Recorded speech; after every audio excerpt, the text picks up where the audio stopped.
Hei, voisitteko tilata kanavan? Olen suomalainen sisällöntuottaja, joka tekee muun muassa scripted SMP-videoita. Nyt en ole vielä tehnyt scripted SMP-videoita, mutta tulevaisuudessa teen. Niin arvostaisin, jos tilaisitte, etenkin jakaisitte ja vikeisitte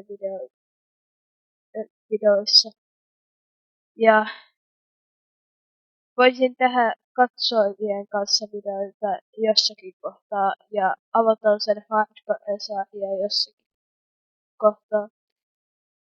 Sitten kun olen saanut toimimaan kaikki kuvausjutut ja sitten kun mä osaan editoida kunnollakin. Mut joo, kiitos, että seuraatte kanavaani, jakakaa kanavaa, tavoite 200 tilaajaa. Kiitos kun ymmärrätte.